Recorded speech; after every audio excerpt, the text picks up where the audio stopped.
අද අපේ මේ අදහස් දැක්වීමට සම්බන්ධ වෙන සියලුම දෙනාට බොහොම අපේ ගෞරවය ස්තුතිය ප්‍රකාශ කරනවා.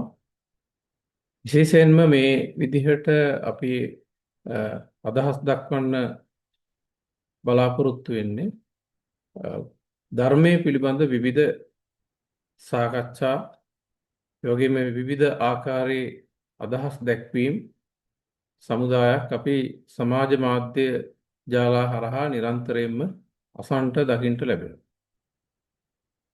එනිසා ඒ සාකච්ඡාවලට නැත්නම් ඒ YouTube දේශනවලට ප්‍රකාශනවලට ධර්මයේ සම්බන්ධ ඔබ සවන් දෙනවා නම් මේ අදහස් දැක්වීම ඔබට අතිශය ප්‍රයෝජනවත් වෙනවා. නිසා මම ඉල්ලා සිටිනවා මේ සම්බන්ධව ඔබගේ අදහස් අපිට කමෙන්ට් හැටියට ඉදිරිපත් කරන්න ඉදිරියේදී කියලා. මම මේ විදිහට අදහස් දක්වන්න තීරණය කළේ ස්වාමීන් වහන්සේලා ඒ වගේම ආධ්‍යාත්මිකව කටයුතු කරන පිරිස් ඒ වගේම ධර්මයේ නිවැරදි අර්ථය සොයා ගැනීම වෙනුවෙන් උත්සාහ දරන පිරිස් නිරන්තරයෙන්ම කරන ඉල්ලීමක් ඉටු කිරීමක් හැටියට. මගෙන් ප්‍රශ්නයක් අහලා තියෙනවා එකක්. ඔබ මොකද හිතන්නේ ලංකාවේ බුදුදහම සම්බන්ධ ඉතාම සංකීර්ණ වාද විවාද විශාල ප්‍රමාණයක් මේ සමාජ මාධ්‍ය හරහා නිරන්තරයෙන් සංසරණය වෙනවා. ඒ වගේම විවිධ ධර්ම කරුණු සමහර විට ත්‍රිපිටකයේ තියෙන කරුණු පවා සාවද්‍යයි කියලා සමහර ප්‍රකාශකයන් සඳහන් කරනවා. ඒ කියන්නේ මූලික ත්‍රිපිටකය පවා මුල් බුදු සමයේ තියෙන කරුණු පවා ශ්‍රාවකයන් කෙරෙහි සැක ඇති වෙන ආකාරයේ ප්‍රකාශයන් මේ ප්‍රකාශකයන් විසින් ඉදිරිපත් කරනවා. සමහර විට සූත්‍ර කරුණු වැරදි, මේවා බුද්ධ දේශනා නෙවෙයි, නොගැලපෙන තැන් මේ සූත්‍රවල ගොඩක් තියෙනවා, පරස්පරයි, මේවා ධර්මයේ වෙන්න බෑ. ඒ වගේ ගොඩාක් ප්‍රශ්න මේ ප්‍රකාශකයන් සමාජගත කරනවා. ඒ නිසා මෙන්න මේ தત્ත්වයේ තුල පොදුවේ ධර්මයේ සම්බන්ධ නිවැරදි ධර්මයේ තේරුම් ගැනීම සම්බන්ධව ඒ වගේම මේ කියන පැටලිලි වලට අහු නොවි කොහොමද ධර්මයේ සම්බන්ධ නිවැරදි අදහසක් ඇති කරගන්න කියන ප්‍රශ්නය තමයි මූලික වශයෙන් මේදි මතුවේ. ඇතරම අපි තේරුම් ගන්න ඕනේ මේ දාර්ශනික කරුණු සම්බන්ධව ලෝකයේ කිසිම ආකාරයක හැම පැතිවලම 100% එකඟතාවයක් ලෝකේ නැහැ.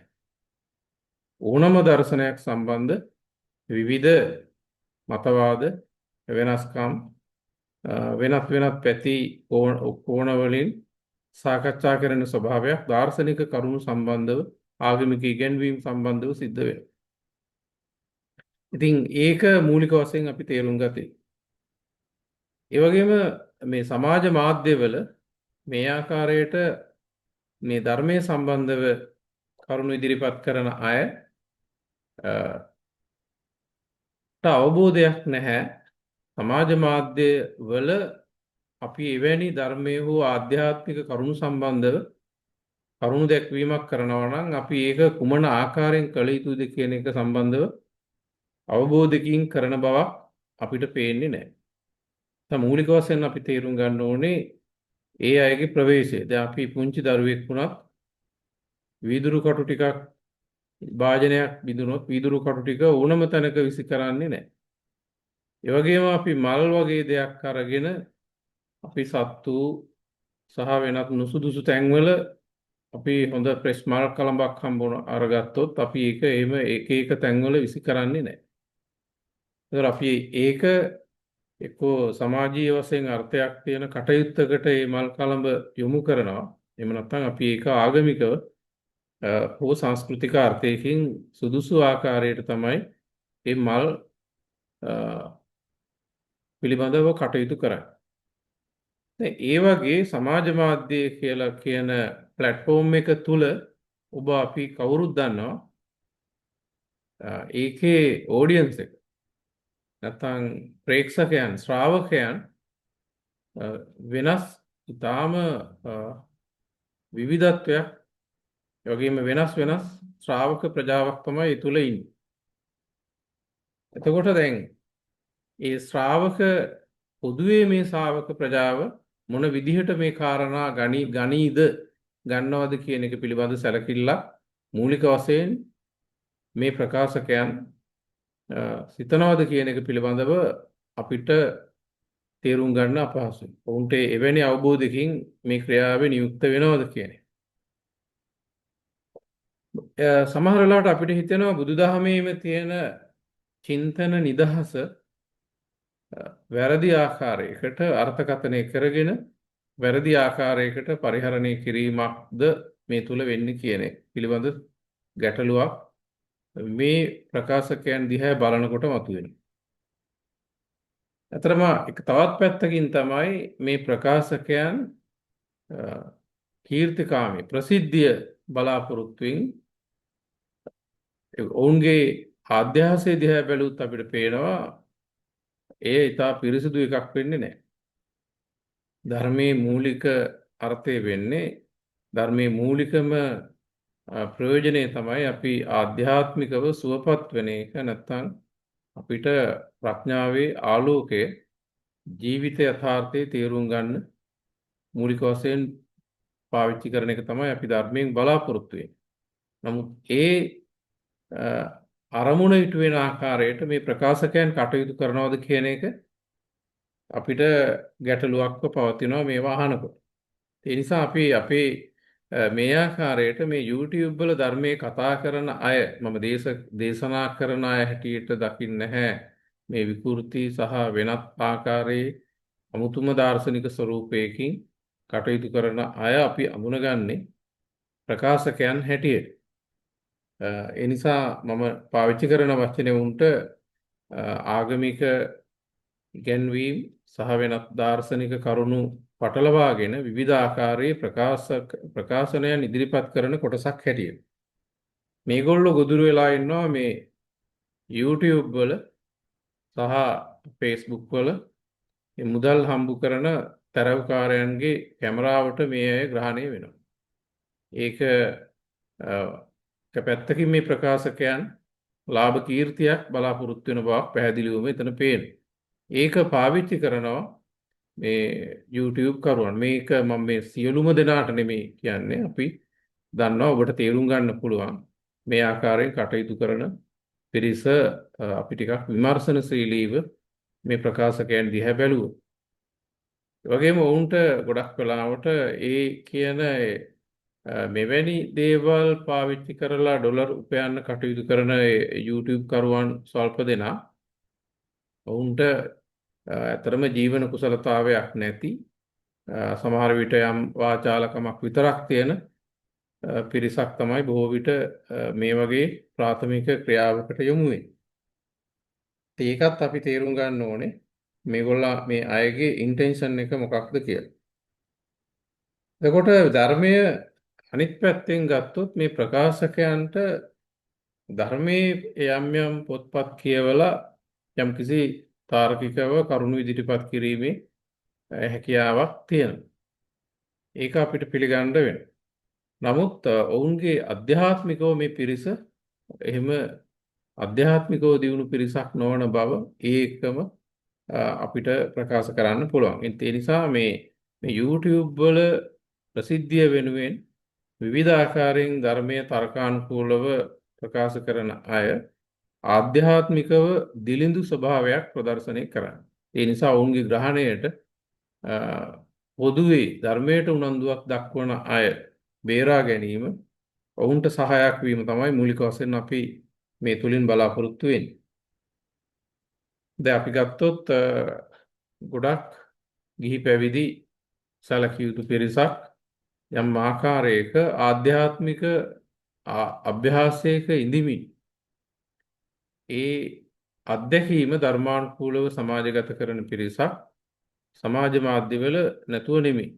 නමුත් බහුතරයක් ගත්තොත් යම් ඔවුන්ට යම් ශාස්ත්‍රීය දැනුමක් තියෙනවා. ඒකට අපි ධර්මයේ ගත්තොත් ඒක විවිධ පැතිවල දැනුමක් තියෙන.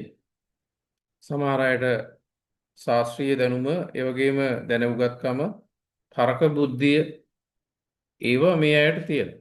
ඒකට සමහර විට ඔවුන්ම මේ ඔවුන් තුල තියෙන මේ තර්කානුකූල සරල තාර්කික බුද්ධියට වහල් වෙලා නැත්නම් ඒක ඒක ඔවුන්ගේ තියෙන ඉහළ තත්වයක් කියලා හිතන මට්ටමට පල්ලෙහාට වැටලා තියෙනවා. ඇත්තටම මේ අයට ප්‍රඥාව කියන එක ඊටාම අවම මට්ටමක තමයි තියෙන්නේ. මේ බුදුදහමේ ප්‍රඥාව කියන්නේ ජීවිතය කියන යථාර්ථය පරමාර්ථ වශයෙන් ඊටාම සියුම්ව විවරණය කරගෙන තමන්ගේ ජීවිතය තුළින්ම ලබන ප්‍රායෝගික අවබෝධයක්. ඒකට ශාස්ත්‍රවන්තකම, තර්ක බුද්ධිය ඒවා අපි ප්‍රඥාව හැටියට ධර්මානුකූලව සලකන්න පුළුවන් කමක් නැහැ. ඒ නිසා ඒකත් අපි තේරුම් ගන්න ඕනේ. මේ අය මේ තර්ක බුද්ධියෙන් වචන හරඹයෙන් ඉදිරියෙන් හිටියට ආධ්‍යාත්මිකව සහ ආධ්‍යාත්මික දියුණුව අතින් මේ අය ඊටාම පහළ මට්ටමක ඉන්නේ. ඒ වගේම ප්‍රඥාව ඊටාම දුර්වල තැනක තියෙන. එතකොට දැන් අපි ගත්තොත් මේ අය විවිධ තැන් වලින් ධර්මයේ යම් යම් කොටස් අරගෙන පරස්පරතා පෙන්වන්න උත්සාහ කරනවා. එතකොට ඒ තුල වුන් උත්සාහ කරනවා ඔවුන් ඊටාම ඉහළ ධර්මයේ පිළිබඳ අවබෝධයක් තියෙන අය හැටියට පෙන්වනවා. නමුත් ඇත්තටම මේ කියන විකෘති තත්වයන් දිහා බැලුවට පස්සේ මේ ප්‍රකාශකයන් ගැන අපිට තේරුම් ගන්න පුළුවන්. ඉංග්‍රීසි කියමනක් තියෙනවා, what John says about Peter says more about John rather than Peter. දැන් ජෝන් පීටර් ගැන කියන දෙයින් ඇත්තටම වැඩිපුර අපිට කියවෙන්නේ පීටර් ගැන නෙමෙයි ජෝන් ගැන. ජෝන්ගේ මට්ටම තමයි මේ කතාවෙන් එළියට එන්නේ. අන්න ඒ වගේ මේ ප්‍රකාශකයන් පිළිබඳව අවබෝධයක් ඇති කරගන්න පුළුවන්. දැන් බුද්ධිමත්ව අපි මේවා දිහා බැලුවොත්. ඒ නිසා ඇත්තටම මේ ධර්මය පිළිබඳව මේ කටයුතු කරන පිරිසගේ තර්ක බුද්ධියට අපේ පොදු සමාජය යටත් විය යුතු නැහැ. ඒක අපි තේරුම් ගන්න ඕනේ. ඒක ආධ්‍යාත්මික දියුණුවවත් එහෙම නැත්නම් මේ ප්‍රඥාව අවදි වීමවත් ඔවුන් තුල නැති බව මෙවැනි පරස්පරතා ඇති කරමින්, ඒ කියන්නේ දැන් සමාජ මාධ්‍ය ගත්තාම විවිධ බුද්ධි මට්ටම් වල පුංචි දරුවෝ, තරුණ අය, වැඩිහිටිය අය, ධර්මයේ පිළිබඳව අදහසක් තියන අය, නැති අය, මධ්‍යම විවිධ මට්ටමේ ඉන්නවා. මේ අයට පොදුවේ මෙවැනි ප්‍රකාශ නිරන්තරයෙන් සමාජගත කිරීම ඇතුලේ ධර්මයේ පිළිබඳ නිවැරදි පණිවිඩයක් සමාජගත වෙනවට වැඩිය වෙනත් විකෘති තත්වයන් ඇත්තටම ශ්‍රද්ධාව තියෙන පිරිසටත් යම් මට්ටමක ධර්මයේ පිළිබඳ ගැඹුරු අවබෝධයක් නැති සාමාන්‍යව කටයුතු කරන, නමුත් ශ්‍රද්ධාව යම් ප්‍රමාණයකට තියෙන මිනිසුන්ටත් සිත් පෑරෙන ආකාරයට තමයි මේ ප්‍රකාශකයන් බොහෝ විදියට වෙලාවට කරුණු ඉදිරිපත් කරන්නේ. ඒ නිසා මේක අපි සමාජයට පැහැදිලි කරලා දෙන්න ඕනේ.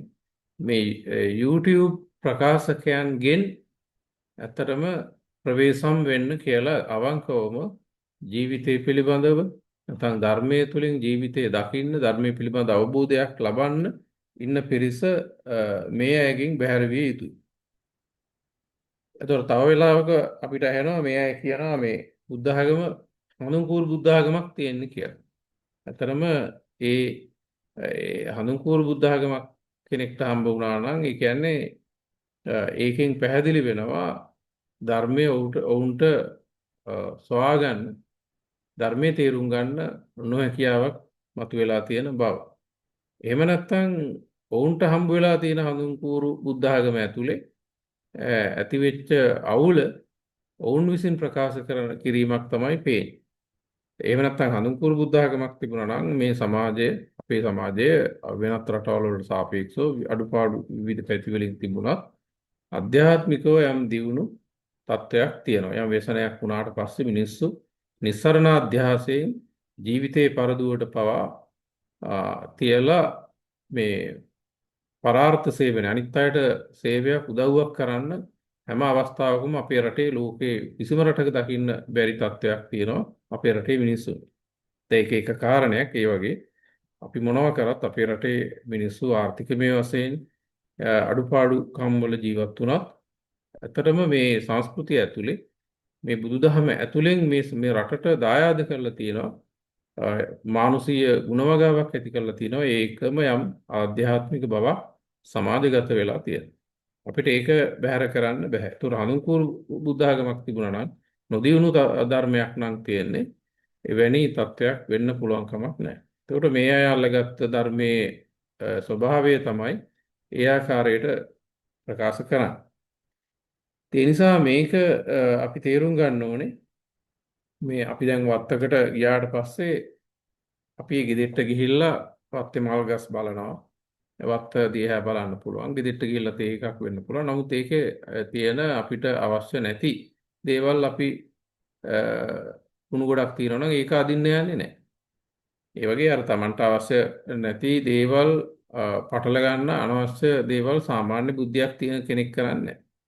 ඒ වගේම බුදුදහමේ සමස්ත පරයය දේශනාව ගත්තොත් ඒක විවිධ තැන්වල විවිධ මානසික මට්ටම් වල සිටපු අයට විවිධ ජීවිතයේ විවිධ ප්‍රශ්න ගැටලු තිබිච්ච අයට ඒ වගේම අධ්‍යාත්මිකව දියුණුවක් අපේක්ෂා කරපු අයට ඒ වගේ විවිධ බුද්ධිමය සමාජමය ආර්ථිකමය විවිධ අධ්‍යාත්මික තලවල ඉන්න මට්ටම් වල විවිධ මට්ටම් වලට තමයි මේ සූත්‍ර දේශනා ධර්මයේ කරුණු විවිධ තැන්වල ප්‍රකාශ කරලා තියෙන්නේ.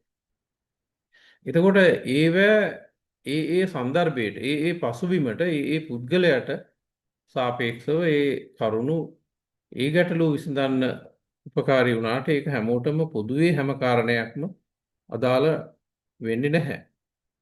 මේ සමහර කාරණා කොහෙත්ම එහෙම අදාළ කරගන්න පුළුවන් කමක් නැහැ. උදාහරණයක් හැට ගත්තොත් අපි අනුන්ට දීපු ප්‍රෙස්ක්‍රිප්ෂන් නැත්නම් බෙහෙත් තුණ්ඩුවක් අරගෙන ඒ බෙහෙත් අපි බීලා වෙන මේ අසනීප තත්වයක් වෙන සංකූලතාවයක් අපේ සෞඛ්‍ය සම්බන්ධව ඇති කර ගන්න පුළුවන්. ඉතින් ඒ වගේ ඒ විවිධ ධර්ම කරුණු අරගෙන පරස්පරතා පෙන්වන්න යන්නේ තමන්ගේ ඇතුලේ තියෙන පරස්පරයක් නිසා. ඒ නිසා ඇත්තටම මේ පුද්ගලයන්ගේ තියෙන ඒ විකෘති ස්වභාවය ඇත්තටම අනිත් පුද්ගලයන් කෙරෙහි තියෙන නොරිස්සුන්කම එක්ක තරහව එන්නේ ඒ වගේ තත්වයන් තමයි මේ ගැටලුම මතු කරලා සමාජයට උන් දාර්ශනිකව යමක් දෙනවා කියලා පෙන්වන්න උත්සාහ කරන්නේ. නමුත් ඇත්තටම අපිට උන් තුලින් එහෙම දාර්ශනික බවක් දකින්න බෑ. ওই පොතක් දෙකක් කියවලා ඒ පොත අහුවෙච්ච කාලෙට ඒ ගැන උනන්දුවක් ඒ කරුණු ගැන එක එක විදිහට ප්‍රකාශ කරන්න මේ අය පෙළඹෙනවා. ඒ නිසා සාමාන්‍යයෙන් පොදු ජනතාවගෙන් කියන්නේ අපි මඟ පෙන්වීමක් කරනවා ධර්මයේ පිළිබඳව යම් ආකාරයක නිවැරදි ප්‍රවේශයක් අරගෙන අධ්‍යාත්මික දියුණුවක් අපේක්ෂා කරන පිරිසට ඒ ආලෝකය ලබන්න. ඒ නිසා මේක අපි තේරුම් ගන්න ඕනේ ඒ කියන தત્ත්වය තුල.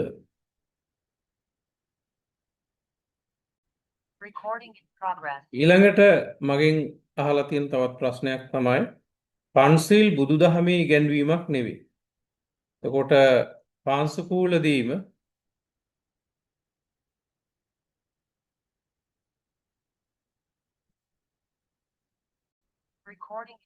එතකොට අනිත් ප්‍රශ්නේ තමයි මේ පන්සිල් බුදුදහමේ ඉගැන්වීමක් නෙවෙයි පාංශුකූල දීම බුදුන් අනුමත කළ එකක් නෙමෙයි තේරවාදයේ පස්සේ හැදුන එකක්. මේ ගැන ඔබ මොකද කියන්නේ කියලා මගෙන් තවත් ප්‍රශ්නයක් යොමු කරලා තියෙනවා. ඇත්තටම අපි දැන් පන්සිල් ගත්තොත් ඒක බුදුදහමේ මුල් බුදුදහමේ කාරණයක් නෙමෙයි කියලා ප්‍රශ්නයක් අහලා තියෙනවා. අපි කියමු ඒක මුල් බුදුදහමට මේ අපිට සොයා ගන්න සූත්‍රයක බැහැ කියලා. අපි එහෙම උපකල්පනය කරලා අපි බලමු. නමුත් මේක දැන් අපේ සම්ප්‍රදාය ඇතුලේ සංස්කෘතිය ඇතුලේ මේ බුදුදහම කාලයක් සමග ඒ පන්සිල් අපේ ධර්මයට එකතු වෙලා තියෙනවා. කියලා අපි එහෙම උපකල්පනය කරලා අපි බලමු පන්සිල් මොකක්ද කියලා. එතකොට පාණාතිපාත අපි හැමෝම මේ ජීවිතුකාම කියන්නේ ජීවත් වෙන්න අපි හැමෝම කැමති. එතකොට කෙනෙක්ගේ ජීවත් වීමේ අයිතිය තමයි අපි ඒ තුල තහවුරු කරන්නේ. වගේම අදින්නා දාන අපි ජීවත් වෙනකොට අපිට යම් යම් දේවල් අපි සතු කරගෙන තියාගෙන අපේ ජීවිතේ පහසු කරගන්න පවත්වනව නඩත්තු කරනවා. ඒතර ඒ අයිතිය පිළිගැනීමක් තමයි අදින්නා දානායකින් කරන්නේ. දැන් ඒ වගේම කාමේසු විචාචාර අපි හැමෝම අපේ ජීවිතයේ පහසු තැනක සැපදායි තැනක මේ පවත්වන්න කැමති පිළිගත් මට්ටමක් ඇතුලේ. ඒකට අනිත් කෙනත් එහෙමම. ඒතර ඒක පිළිගැනීමක් තමයි කාමේසු විචාචාරා වලින් කියන්නේ. ඒ වගේම මුසාවාද අපි කවුරුවත් කැමති නැහැ මේ වංචාවකට මුලාවකට ලක් වෙනවට. ගොදුරු වෙනවා. ඒ වගේ අනිත් අයත්. ඒතකොට ඒක පිළිගැනීමක් තමයි අපි හතරවෙනි එකෙන් කරන්නේ. එතකොට සුරාමේරය ගත්තොත් අපිට ශරීරයට අහිතකර මත්ද්‍රව්‍ය ඒවා මේ ශරීරයට සෞඛ්‍යයට සමහර විට අපේ මානසික මට්ටම දුර්වල වෙන්න බලපාන කාරණා. ඉතින් ඒවා වලින් බැහැරව වීම පුද්ගලිකව පුද්ගලයට පිළිගන්නත් පුළුවන්. අනිත් අය එහෙම ඒ මට්ටමින් විකෘති නොවූ මානසික මට්ටම් වලින් සමාජයේ පැවතීම පිළිගැනීමක් තමයි අපි එක්තරා ආකාරයකින් බලාපොරොත්තු වෙන්නේ සුරාමේරය ශික්ෂාපදය ඇතුලේ. දැන් හැමෝම අයිස් පාවිච්චි කරලා හිටියොත් එතකොට විශාල හානියක් සමාජයට වෙනවා.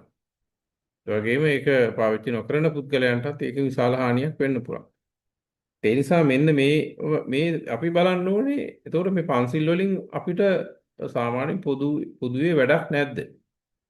එතකොට මේ සංස්කෘතික කාරණය තුලින් හානියක් වෙනවා. ඒක හිතලා අඩු වැඩි වශයෙන් සුළු පිරිසක් හෝ ඊට අනුගතව කටයුතු කරන්නේ නැද්ද? ඒ අනුව කටයුතු කරන පිරිසෙන් හානියක් වෙනවා. එක්සත් ජාතීන්ගේ සංවිධානයේ මූලික මානව අයිතිවාසිකම් මේ ආරක්ෂා කිරීමට පසුබිමක් මේ තුල ගොඩනැගෙන්නේ නැද්ද? එතකොට ඒ වගේ සමාජ විද්‍යාත්මක වගේ මනෝවිද්‍යාත්මකව අධ්‍යාත්මික මට්ටමක් දියුණු කරගන්න සාමාන්‍ය කෙනෙක්ට පසුබිමක් මේ තුල ගොඩනැගෙන්නේ නැද්ද කියන ප්‍රශ්නය තමයි. නිසා අපි මේවා තර්ක කරලා බැහැර කරලා අපි කොහාටද යන්නේ? දැන් උදාහරණයක් හිට ගත්තොත් මේ ගහක අපිට වටින්නේ අරටුව. ඒ අරටුව විතරයි වටින්නේ කියලා අපි පොත්ත සූරලා ඉවත් කරලා එලයත් එච්චර වටින්නේ නැහැ කියලා එලෙත් අයින් කරොත් එතකොට අපිට අරටුව රැකගන්න පුළුවන්. ගහ රැකෙනවා කියන ප්‍රශ්නේ එනවා. ඒ නිසා මේ සංස්කෘතියින් බැහැර කරද්දී මොකද සංස්කෘතිය කියලා කියන්නේ සැකැස්ම, හැඩගැස්ම, මූලික මානවවාදී පදනමක් ඒ තුල ගොඩනැගෙන. එතකොට මේ සංස්කෘතික කාරණා විවිධ ආගමික පසුබිම් තුල ඇති වෙනවා. ඒවා හැම වෙලාවෙම මේ ඒ බුදුදහම ගත්තොත් ඒකේ මේ පරම අර්ථය නැත්නම් නිවන ඍජුවම ලබා ගන්න ඒ තුලින් බැරි වෙන්න පුළුවන්. නමුත් ඒකට අවශ්‍ය පදනමක් ගොඩනගින්නේ නැද්ද? සාමාන්‍ය මට්ටමේ කෙනෙක් මූලික පසුබිම ගොඩනගාගෙන එන්න ඒවා හේතු සාධක වෙන්නේ නැද්ද කියන ප්‍රශ්නේ තමයි අපි මේ පන්සිල් බැහැර කරන්න ගන්න උත්සාහ ගන්න ප්‍රකාශකයන්ගෙන් අහන්නේ. ඒකට තව පැත්තකින් ගත්තොත් පාංශුකූලේ. දැන් ඒවා බුද්ධ ආගමට අදාළ දෙයක් නෙමෙයි. බුදුහාමුදුරු පාංශුකූල දුන්නේ නැහැ. අතරම අපිට එහෙම තර්ක කරන්න පුළුවන්. නමුත් මේ දැන් පාංශුකූලේ දෙන එකෙන් මොකද්ද වෙන්නේ? එතකොට ඒ මරණයටපත් වෙච්ච යම්කිසි මරණයක් ගේක පවුලක සිද්ධ වුණාම ඒ සම්බන්ධතාවයේ සමීපතාවයේ මත සාමාන්‍ය ජනතාවට මිනිස්සුන්ට ඇතිවෙන දුක වේදනාව වැඩි. එතකොට ඒ සම්බන්ධතාවය ඥාති හෝ සමීප තත්වය වැඩි වෙන්න දැනෙන වේදනාව වැඩි. එතකොට ඒ තුල ඒ අයට ඒ පාංශුකූලයේ වෙලාවේ ස්වාමීන් වහන්සේ නමක් වැඩලා ජීවිතයේ කියන යථාර්ථය පිළිබඳව යම් අවබෝධයක් ලබා දීලා චාරිත්‍රයක් ඉටු කරලා ඒ කරන අ, මානසික සහනය අපි බැහැර කළ යුත්තක්ද? පාංශුකූලයෙන් නිවන් දකින්න බැරි වෙන්න පුළුවන්. නමුත් ඒ සංස්කෘතික කාරණය තුලින් යම්කිසි ආකාරයක සාමාන්‍ය ජනතාවට යම්කිසි මානසික සහනයක් උදා වෙන්නේ නැද්ද? ඒතකොට මේක අයින් කරලා අපි මැරිච්ච වෙලාවට කෙලින්ම මැරිච්ච කෙනාව අනිත් අය මේ ඉඳද්දි සෝකීව ඉඳද්දි ඒවා ගැන කතා නොකර ගණන් ගන්න නැතුව ඔහේ වලලල නැත්තම් පුච්චලා දාලා එතනින් ඉවර කරලා කටයුතු කිරීම තුළ පාංශුකූලය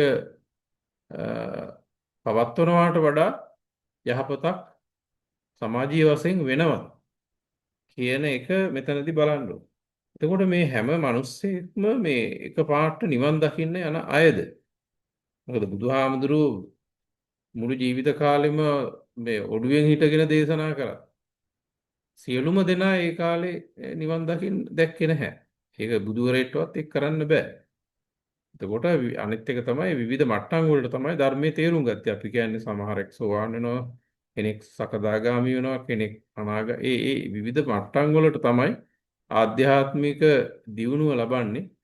නැත්නම් ඒ ප්‍රඥාවේ ආලෝකයේ එක එක මට්ටම් වලින් ලබන්නේ. ඒ මිනිස්සුන්ගේ සසරේ බුද්ධියේ ජීවිතයේ අවබෝධයේ ඒ පරිණතිය අනුව. එතකොට දැන් මේ පොදුවේ සමාජ මාධ්‍ය කියන එක සම්පූර්ණ ඔඩියන්ස් එකකට. ඒ කියන්නේ උදාහරණයක් හැර ගත්තොත් මේ අපි දැන් හැම ඔඩියන්ස් එකකටම එක කෑමක් බෙදා හරිනවා. එතකොට ඒ කෑම කවදාකවත් කන්නේ නැති අය එතන ඉන්න පුළුවන්. ඒ කෑම මේ ඇලර්ජි වෙන අය ඉන්න පුළුවන්. එතකොට ඒ කියන්නේ අසාත්මිකතාවයක් ඇති වෙන අය ඉන්න පුළුවන්. ඒකට කැමති නැති අය ඉන්න පුළුවන්. ඒකට අඩු කැමැත්තක් තියන අය ඉන්න පුළුවන්. නමුත් කාටත් එකම කෑමක් අපි ඔහේ පොදුවේ විසි කරනවා. සමහරට ඒක පොඩි ළමයින්ට නුසුදුසු එකක් වෙන්න පුළුවන්. ඒක වැඩිහිටියන්ට විතරක් එකක් වෙන්න පුළුවන්. ඒක තරුණායට ඒ කිසිම දෙයක් නොසලකා එක කෑමක් ඔහේ පොදුවේ සමූහයකට විසි කරොත් ඒක නිවැරදි. ඒ වගේ මේ අය ඒගොල්ලන්ට හරි කියලා හිතාගත්ත තර්ක ගොඩක් ඇතුලේ අතරමං වෙලා ඒ තර්කත් එක්ක යම්කිසි සමාජ මතයක් මේ නිවැරදි දහම කියලා ඉදිරිපත් කරන්නේ අනේක කොච්චර සමාජීය වශයෙන් යුක්තියුක්තද ආධ්‍යාත්මික වශයෙන් ඒක වඩා නිවැරදිද කියන එක සමාජය හිතන්න අවශ්‍ය කරන පැත්ත. එතකොට දැන් අපි ගත්තොත්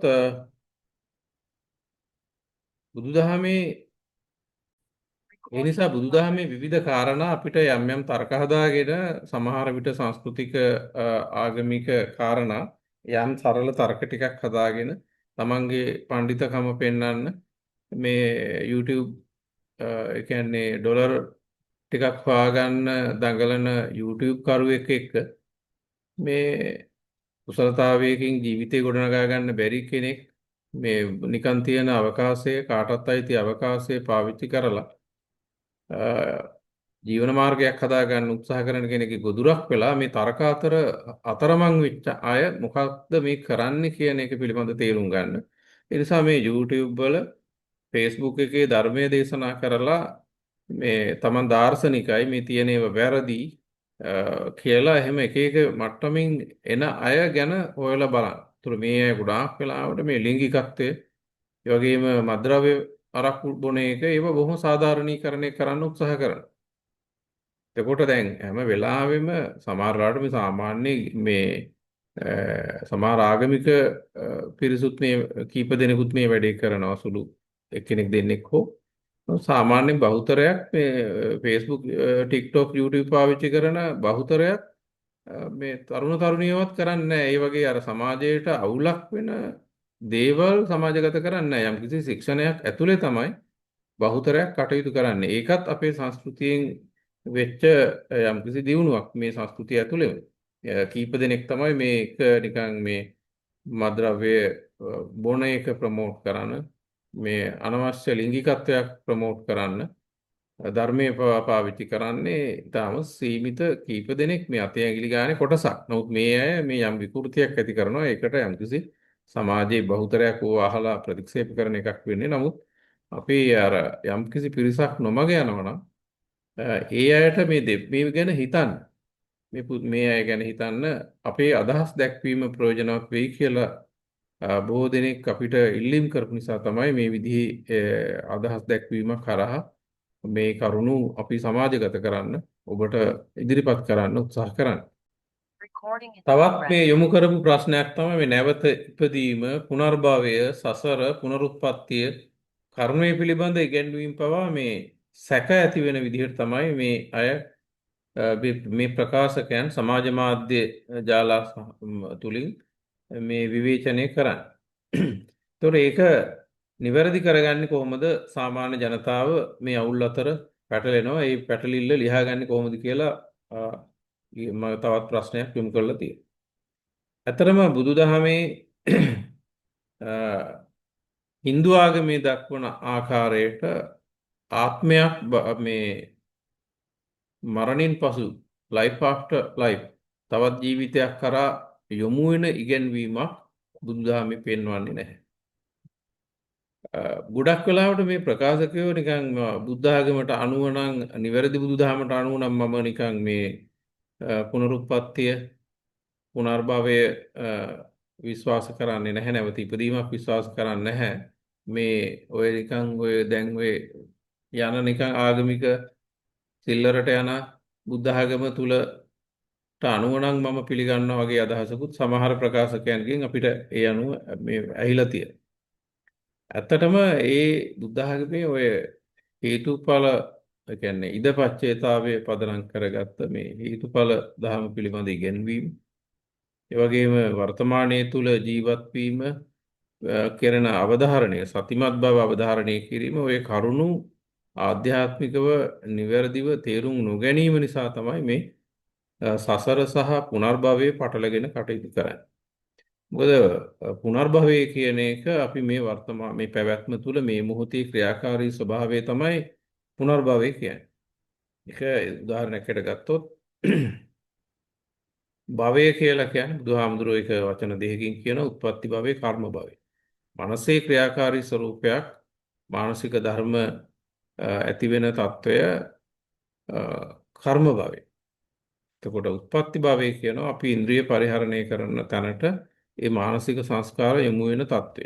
ඒතර අපි නිතරම කරන්නේ මානසික සංස්කාර ගොඩනගමින් ඒවා ඉන්ද්‍රිය හරහා ක්‍රියාකාරී වීම, ඒ ක්‍රියාකාරී වීම හරහා නැවතත් මානසික සංස්කාර ගොඩනගීමක්, ආය නැවතත් ඉන්ද්‍රිය පැත්තට යොමු වීමක්. ඒ විදිහට හැම මොහොතකම පැවැත්මට ගැට ගැහිලා මනසේ ක්‍රියාකාරී ස්වභාවය නිතර නිතර වෙනකොට භවය ඒ ආකාරයට නිතර නිතර වෙනකොට ඒක පුනර්භවය කියන එක මූලික වශයෙන් අපිට තේරුම් ගන්න පුළුවන්. නමුත් මේ පුනර්භවය කියන එකෙන් අපි ඒකයි සසරයි පටල ගත යුතු නැහැ. එතකොට සංසාරයේ පිළිබඳවත් අපි තේරුම් ගන්න ඕනේ අපිට life after life නැහැ කියලා. මේ ජීවිතෙන් පස්සේ තවත් ඒ ජීවිතයක් නැහැ කියන එක එහෙම ධර්මයට අනුව කියන්න බෑ. ඒ වගේම අවබෝධයටපත් වුණාට පස්සෙත් අපිට පේනවා අපි ලෝකයට යම් ආකාරයක අපේ මානසික ක්‍රියාවලිය ගැට ගැහිලා පැවැත්ම තුළ ක්‍රියාකාරී ස්වરૂපයකින් අපි මේ ජීවිතය සම්මුති මරණයකින් කෙලවර වුණොත් සියල්ල එතනින් කෙලවර වෙනවා කියන එකක් බුදුදහමේ කොහෙවත් පෙන්වන්නේ නැහැ. එතකොට පුනර්භවය වර්තමානයේට වුණා සසර ප්‍රතික්ෂේප කරන්න පුළුවන් කමක් නැහැ. එතකොට මේ මේ විදිහට ජීවිතෙන් ජීවිතයට සැරිසැරීමක් අපිට ධර්මය. එහෙමනම් බුදුදහමේ කොහේ හරි තැනක තියෙන්න ඕනේ ශනික මරණ සහ සම්මුති මරණ දෙකෙන් එහා ඒ සම්මුති මරණයෙන් පස්සේ සියල්ල කෙලවර වෙනවා කියන කොහේ හෝ ඉගැන්වීමක් ඒ අය අපිට සූත්‍ර වලින් හෝ මුල් බුදු සමයෙන් පෙන්විය යුතු වෙනවා. එහෙම ඉගැන්වීමක් අපිට ඒ කියන්නේ සම්මුති මරණයෙන් පස්සේ සමස්තය කෙලවර වෙනවා කියන ඉගැන්වීමක් අපිට බුදුදහමේ ගන්න පුළුවන් කමක් නැහැ. නමුත් ධර්මයේ අවබෝධයට ආවට පස්සේ අපිට පේනවා අපේ මනසේ ක්‍රියාකාරී తত্ত্বය ඒ ධර්ම ස්වરૂපයන් පරිවර්තනීය ස්වરૂපයකින් ගලා යාමක් සිද්ධ වෙනවා. එතකොට නැවතත් මේ පැවැත්මෙන් අපි ගැලවෙලා නැතිව ඉන්න මට්ටමකදී ඒ සසරේ සැරිසැරීම ප්‍රතික්ෂේප කරන්න පුළුවන් කමක් නැහැ. ඒක ධර්මයේ පිළිබඳ අවබෝධයක් ආවට පස්සේ අපිට එක එක සූත්‍ර ගලපගෙන කතා කරනවා තර්ක හදාගන්න පුළුවන් එක එක තැන් වලින්. නමුත් අපි කොහෙන් හරි සූත්‍රයක් ගන්නවා නම් ඒක මොන ගැටලුවක් සඳහා කුමන સંદર્ભයක් තුල මොන පසුබිමක් තුල මොන මොන පුද්ගලයෙක්ට දේශනා කරාද කියන එක ඒ සමස්තයේ තේරුම් අරගෙන තමයි අපි ඒ සූත්‍රයේ අන්තර්ගතය ඒ වගේම මුල් බුදු සමයේ එන පටිච්ච සමුප්පාදය ත්‍රිලක්ෂණය වගේ සංකල්පත් එක්ක ඒ දැක්ම හරහා තමයි අපි ඒ සූත්‍ර කාරණා ලියා ගැනීමක් කළ යුතු වෙන්නේ.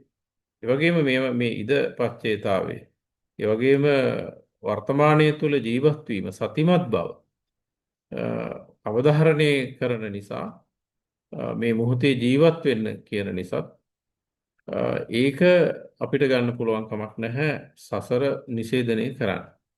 ඉතින් ඒ කියන කාරණා ගත්තට පස්සේ එතකොට මේ අය තරක අතර වචන අතර විතරක් හිරවිලා ඉන්න බව පෙන්වන තැනක් තමයි ගොඩක් වෙලාවට ඒ තුලත් පෙන්වන්නේ. ඒ වගේම තවත් ප්‍රශ්නයක් අහනවා මේ දාර්ශනික බුද්ධ ආගම දැන් නැහැ. තියෙන්නේ නොදියුණු ඉගැන්වීමක්. දාන බණ ඔය බෝධි පූජා ටික මේක බිස්නස් එකක් කරගෙන ජීවත් වෙන්න ක්‍රමයක් හැටියට පවත්වන බුද්ධ ආගමක් තියෙන්නේ. පිළිම හැදීම වැඳීම වැනි සංස්කෘතික කාරණා ඒ වගේ පහළ මට්ටමකට වැටිච්ච බුද්ධ ආගමක් තියෙනවා. ඒකට දැන් මේක සාමාන්‍ය මිනිස්සු මේ වගේ නොමග යන්නේ නැද්ද කියන ප්‍රශ්නය තමයි ළඟට යොමු කරලා තියෙන්නේ. ඇත්තටම ගත්තොත් මම මීට අදාළ කාරණා කලිනුත් පැහැදිලි කරා. නමුත් බුදුදහම ඇත්තටම කෙනෙක්ට නිවන් දකින්න අවශ්‍ය කරන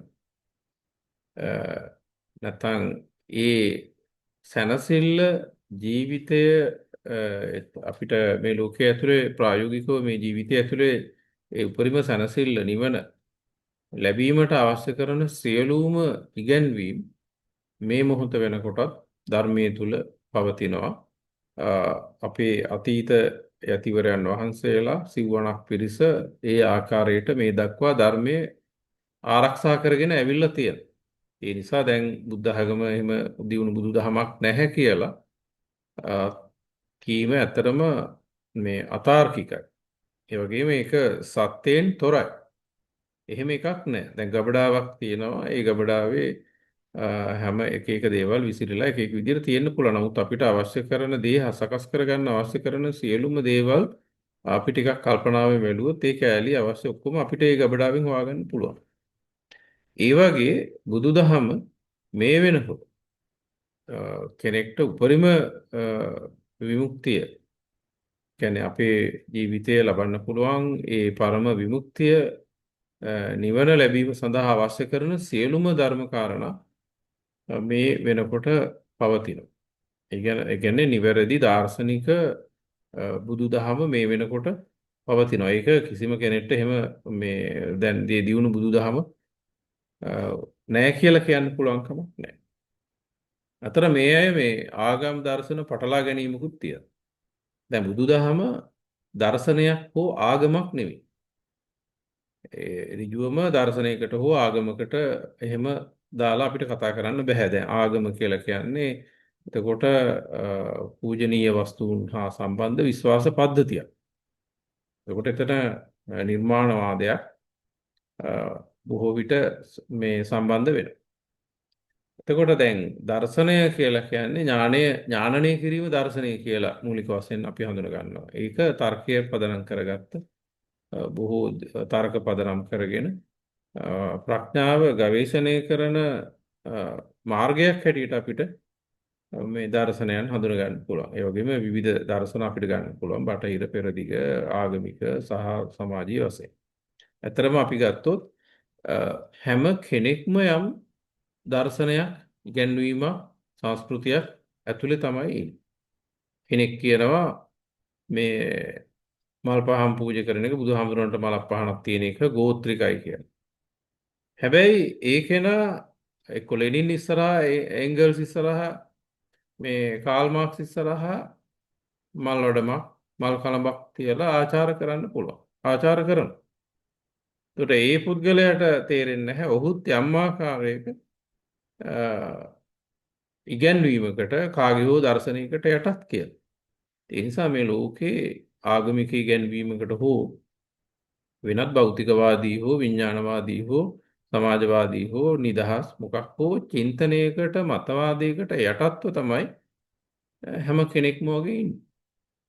ඉතින් ඒ නිසා අපිට එක පැත්තකින් මේවා අනිත් එක සම්පූර්ණයෙන්ම තවත් ඒවා බැහැර කරලා අපේ එක විතරක් හරි කියලා කියන්න පුළුවන් කමක් නැහැ. ලෝකේ විවිධ ගස් වර්ග තියෙනවා. අපිට ලෝකේ ඔක්කොම ගස් කපලා අඹ ගස් විතරක් හිටවන්න බෑ.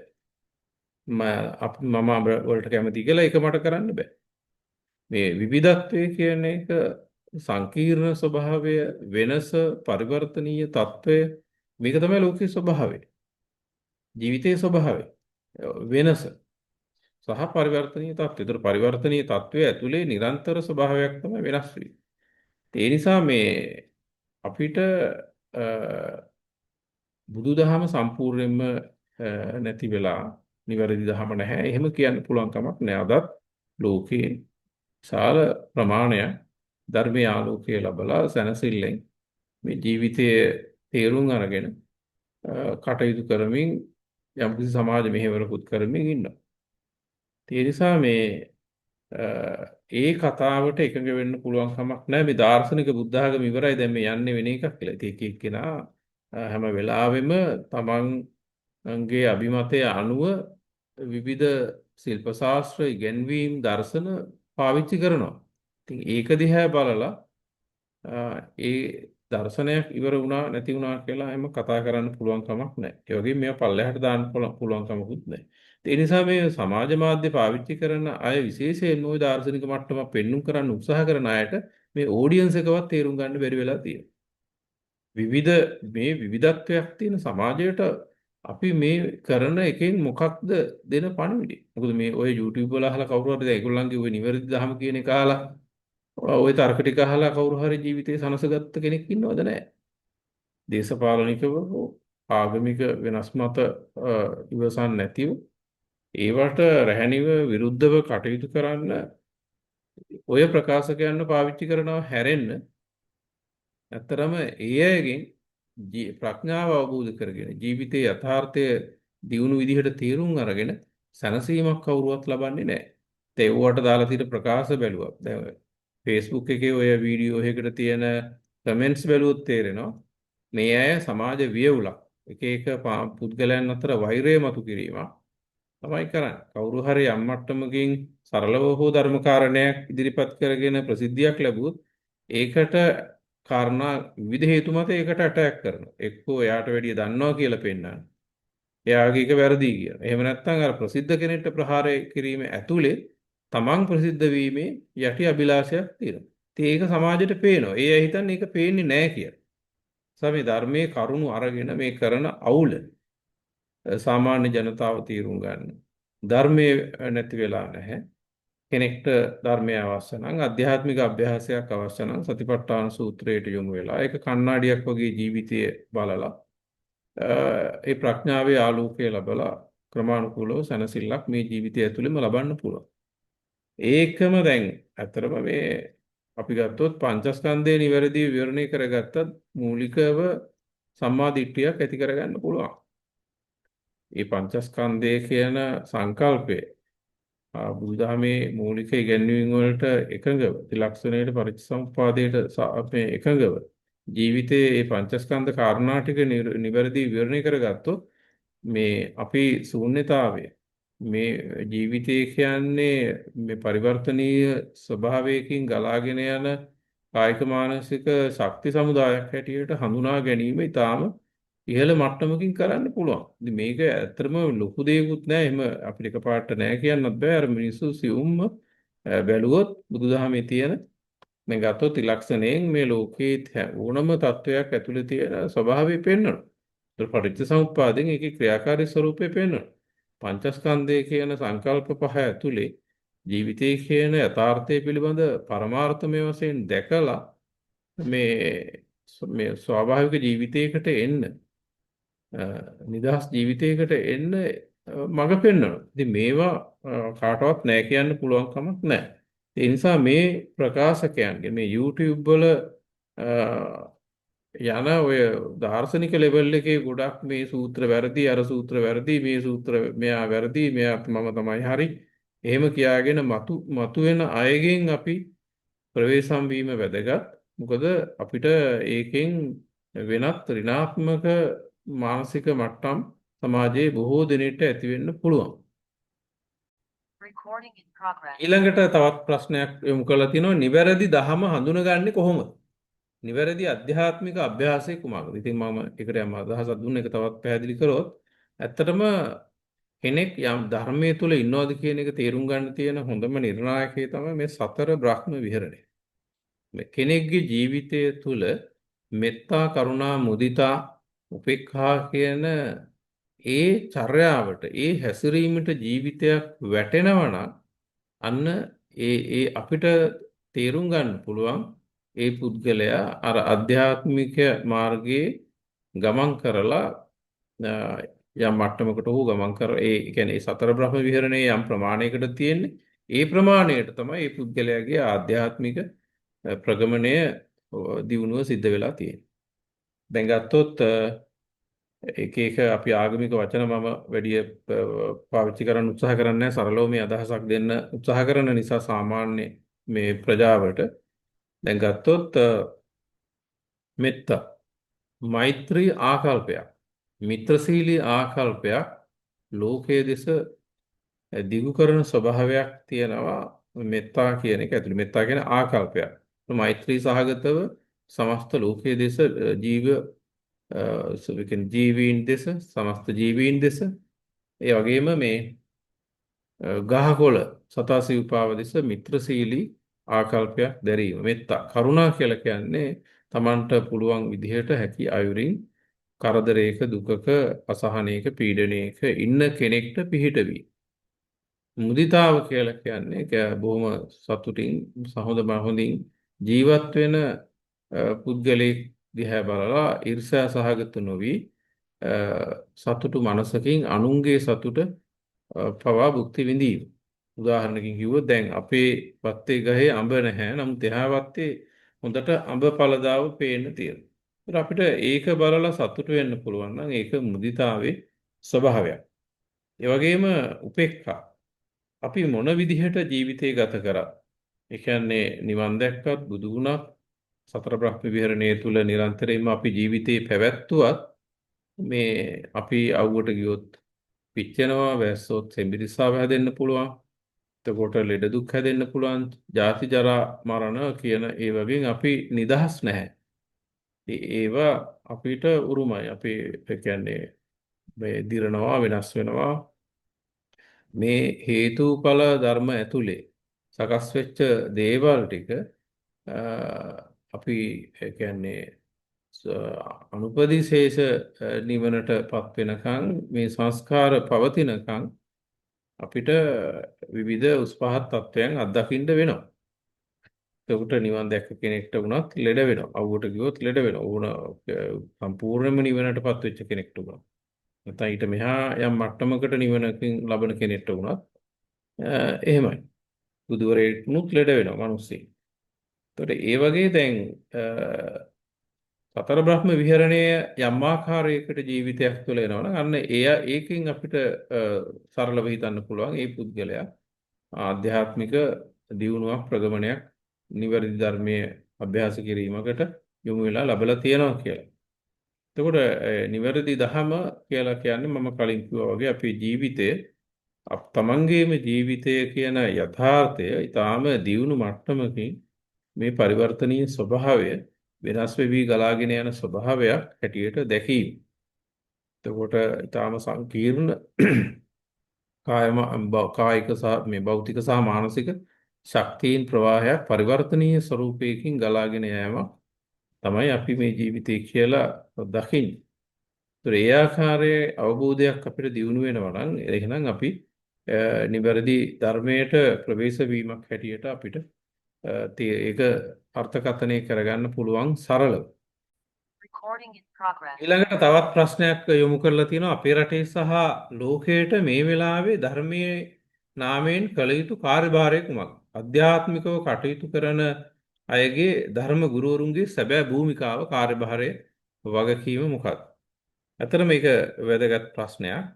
දැන් අධ්‍යාත්මිකව අභ්‍යාසයකට ඇවිල්ලා ඇත්තටම කරන්න තියෙන්නේ ධර්මයේ ප්‍රායෝගිකව තමන්ගේ ජීවිතය තුළින් දැකලා ඒ අනුව ආධ්‍යාත්මික අභ්‍යාසයක් ඇතුලේ මේ ජීවිතය තේරුම් අරගෙන නතර වෙලා ජීවිතය දිහා බලලා ඒ අත්දැකීම සමාජගත කරන එක තමයි ඇත්තටම කරන්න තියෙන්නේ. නැත්නම් ඔය අර සූත්‍රයේ මෙතන තියෙන මේක කියන්නේ පොත්පත් ටිකක් කියවලා තරකානුකූලව දැන් විශ්වවිද්‍යාලවල සාමාන්‍යයෙන් පරිශනාවක් කරනකොට අර ඒක මාතෘකාවක් අරගෙන ඒකට ගලපගෙන කාරණා ටිකක් පෙළගස්වගෙන පරිශනාවක් කරලා ඒක ඒ වෙනම ශාස්ත්‍රීය වැඩක්.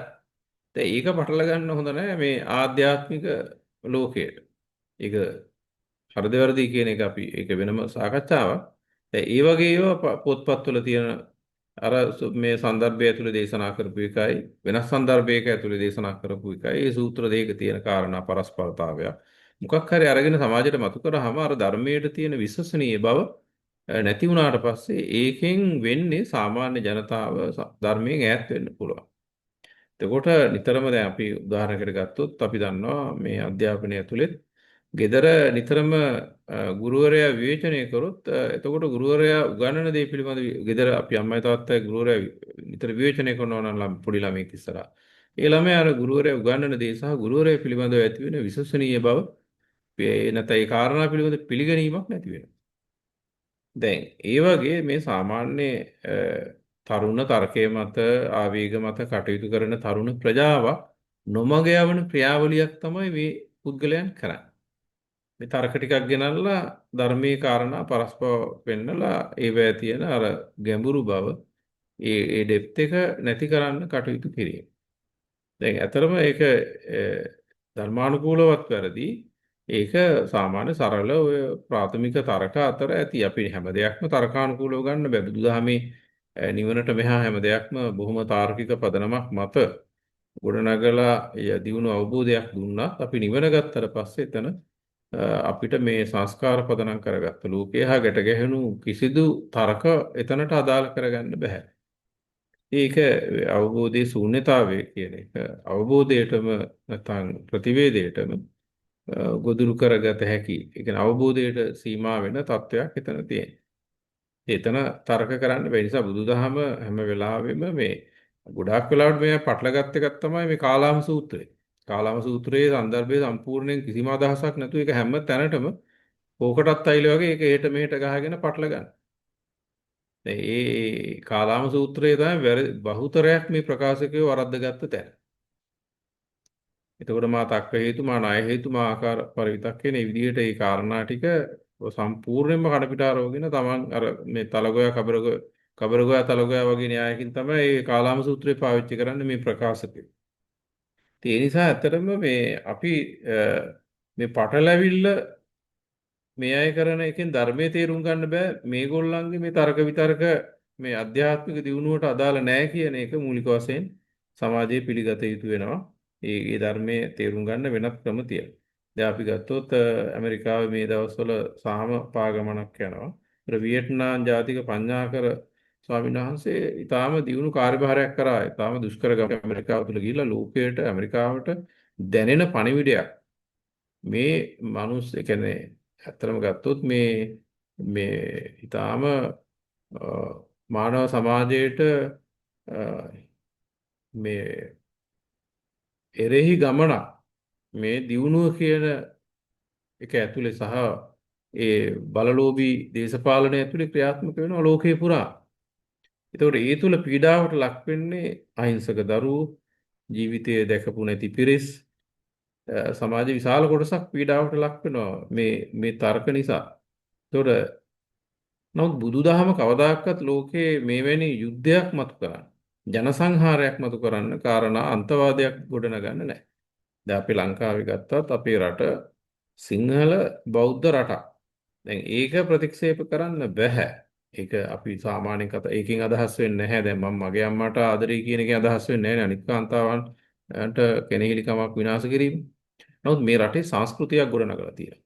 භාෂාවක් ගොඩනගලා තියෙනවා. මුළු ලෝකයේ කොහේවත් නැති ජීවන රටාවක්, සංස්කෘතියක්, ආහාර ක්‍රමයක්, මේ සමාජ මේ සදාචාර පද්ධතියක්, ඒ වගේම ඓතිහාසික ඒවා අපිට දකින්න පුළුවන්. අනුරාධපුර පොළොන්නරුවේ මේ කොහේ කැණීමක් කරා වාරි මාර්ග පද්ධතියක්, ආර්ථික පද්ධතියක්, දේශපාලන ක්‍රමයක්, විශාල හැම පැත්තෙම දියුණු පද්ධතියක් මේ රටේ සිංහල බෞද්ධ සංස්කෘතිය ඇතුළේ ගොඩනගලා තියෙනවා.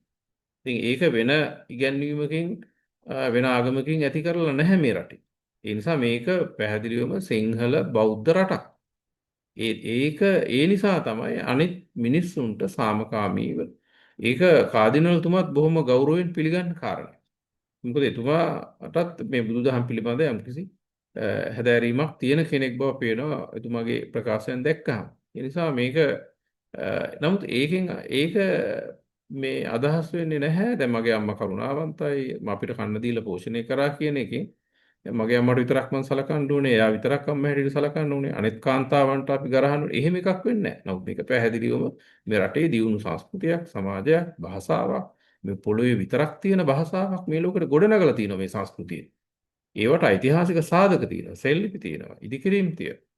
ඒ නිසා ඒක උනත් නිෂේධනය කරලා කතා කරනවා. ඒක කතා කරන එක ජාතිවාදයක් හැටියට. නමුත් අපි කවදාකවත් සිංහලයේ තවත් ජාතියකට ඒ වෙනස් ජාතියක් නිසා එරෙහි වෙලා නැහැ. වෙනත් ආගමක් නිසා එරෙහි වෙලා නැහැ. ඒ නිසා මේ දේශපාලන ලාභය කියන්නේ බලයට කෑදර කරන ප්‍රාථමික මිනිසුන් කොටසක් තරකානුකූලව ජාතිවාදයකට මේක ලක් කරලා තියෙනවා. ඒකත් මේ වෙලාවේ කියන්න ඕනේ.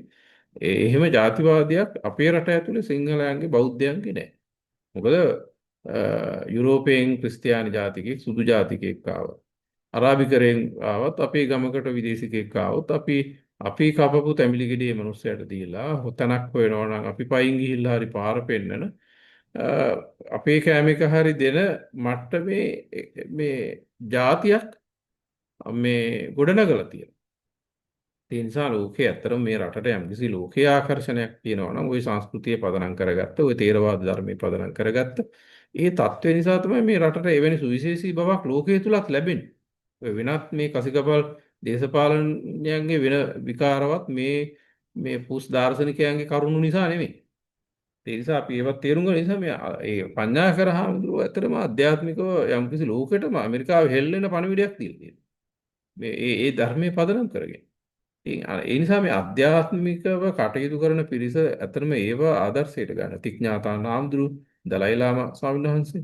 ඒ අය යම්කිසි කාර්යභාරයක් කරනවා. ඒතකොට ඒ අපේ දැන් බලංගොඩ ආනන්ද මෛත්‍රී නායක හාමුදුරුවෝ. එතකොට මේ ඒ වගේ ගොඩාක් යතිවරයන් වහන්සේලා ඊටාම දියුණු අවබෝධයක් ඇතිව නමුත් මෙන්න මේ වගේ විකාර කරලා නැහැ. ශාස්ත්‍රීය වශයෙන් යම් කරුණු සාකච්ඡා කරලා තියෙනවා. නමුත් සමාජයට අවුලක් වෙන විදිහට කටයුතු කරලා නැහැ මේ විශ්වාස පද්ධති සම්බන්ධ. මොකද විවිධ තලවල සමාජයක් මේ ලෝකේ තියෙනවා. ඒ නිසා මේකත් අපි තේරුම් ගන්න ඕනේ. දැන් ඉන්දියාවේ ගත්තොත් ඉන්දියාවේ මෝදි මේ බුදුදහම ටිකක් වැඩි සැලකිල්ලක් දක්වනවා. ඔව් හින්දු ආගමටත් වැඩිය ජාත්‍යන්තර කටයුතු වලදී. ඉතින් ඔහු තේරුම් ගන්න තියෙනවා. මොකද ලෝකේ බුදුදහම ඒක ආගමක් දර්ශනයක් විශ්වාස පද්ධති මුකුත් නෙමෙයි. ස්වාභාවික ජීවිතය පිළිබඳව සියුම්ම පැහැදිලි කරලා මේ ජීවිතය පිළිබඳ පරමාර්ථ වශයෙන් දක්වලා මේ මිනිස්සු දියුණු මනුෂ්‍යත්වයකට එන මනුෂ්‍යත්වයේ කතාවක්. ඉතින් ඒ නිසා දැන් මෝදි වුණත් ඔහු බුදුදහමට විශේෂී සැලකිල්ලක් ඔහු ඒක ග්‍රහණය කරගන්න යම් උත්සාහයක් ජාත්‍යන්තර තලයේ තුල ගන්න. මොකද ලෝකයේ ප්‍රවණතාවයේ තියෙන්නේ මේ බෞද්ධ ඉගැන්වීම. විශ්වාස පද්ධති පදනම් කරගත්ත ඉගැන්වීම් දැන් ප්‍රතික්ෂේප වෙන කාලය ඇවිල්ලා තියෙනවා. ඒ නිසා මේක අපි ප්‍රායෝගිකව ඒ ජීවිතය තුළ ඉඳගෙන අභ්‍යාස කරලා ඒ අභ්‍යාසය ඒ සාමකාමී මානවවාදී අභ්‍යාසය සමාජගත කිරීම තමයි අතරම ආධ්‍යාත්මිකව කටයුතු කරනවා නම් කරන්න තියෙන්නේ මේ ප්‍රකාශකයන්ට අපිට කියන්න තියෙන්නේ ඔන්න ඔය කාරණේ ඔය යන ගමන ඒක ආධ්‍යාත්මික ගමනක් හැටියට අපිට අර්ථකථනය කරගන්න පුළුවන් කමක් නැහැ. ඉතින් ඒ නිසා මේ කරුණු සම්බන්ධව අපි ලංකාවේ පළවෙනි වතාවට ලයිට් විස්ඩම් කියලා ධම්ම ඇප් එකක් දිනු කරලා තියෙනවා. එතකොට ඒකෙන් ඕනම කෙනෙක්ට භාවනා කරන්න ධර්මයේ පිළිබඳව මුළු දවසේම ඉගෙන ගන්න ඕන භාෂාවකින් ඒ වගේ යම්කිසි කාර්යභාරයක් කරලා තියෙනවා. තවත් අපි කරන දේවල් කියවන්න යන්නේ නැහැ. නමුත් යම්කිසි මේ නිහඬව යම් කාර්යභාරයක් අපි ඉටු කරනවා. මොකද මේ අපේ රටේ වටිනම දේ තමයි මේ තේරවාද ධර්මය සහ මේ සංස්කෘතිය. එතකොට අපිට මේ අපේ එහෙම දිනු ඒක අපි යම් මට්ටමකට ගෙනියන්න ඕනේ. ඒකට තේරවාදය කියන එකත් ඒකේ අධ්‍යාත්මික අර්ථය බැහැර කරලා මේ ඓතිහාසික තේරුමක් විතරක් මේ ප්‍රකාශකයන් මතු කරනවා. මේ තේරවාදය කියන එක පස්සේ ඇදිච්ච එකක්. ඒක බුදු සමයේ නෑ. අතන තේර කියලා කියන්නේ ස්ථාවර, ස්ථිර වාද කියන ප්‍රකාශ කිරීම. අපි අධ්‍යාත්මික මාර්ගයේ ගමන් කරනකොට අපිට අපේ දියුණුව පිළිබඳව මෙන්න මේ මට්ටමේ මම ඉන්නේ කියලා ඒක අවබෝධ කරගන්න පුළුවන් මට්ටමේ අයට ප්‍රකාශ කරනවා මේ මට්ටම. එතකොට ඒක බුදුහාමුදුරන්ගේ කාලෙත් රහත් වෙච්ච අය, සෝවාන් වෙච්ච අය, සකදාගාමී මේ විවිධ විදිහට ඒ ආධ්‍යාත්මික දියුණුව ප්‍රකාශ කරා. එතකොට ඒ අධ්‍යාත්මිකව තමන් ලබපු ස්ථාවර භාවය ප්‍රකාශ කිරීම තමයි තේරවාද කියන්නේ. ඒතකොට මේක මේ පොත්වල ලියවිච්ච දවසේ ඉඳලා මේ යම් කාරණා මේ සාකච්ඡා කරන්න දවසේ ඉඳලා කියලා විවිධ ඓතිහාසික කතන්දර ටිකක් මේකට ගලපලා ඒක ධර්මයෙන් නමුත් තේරවාදී කියන එක අපි ආධ්‍යාත්මික අර්ථයෙන් ඒක තේරුම් ගත්තොත් තේරවාදී කියලා බුදුහාමුදුරුවෝ කරපු දේ තමයි ඒ ධර්මයේ ප්‍රකාශ කිරීම. ඒ දියුණු මට්ටම් වලට මනස ක්‍රියාකාරී වෙන අවස්ථාවල ඒ මට්ටමේ පවතින බව.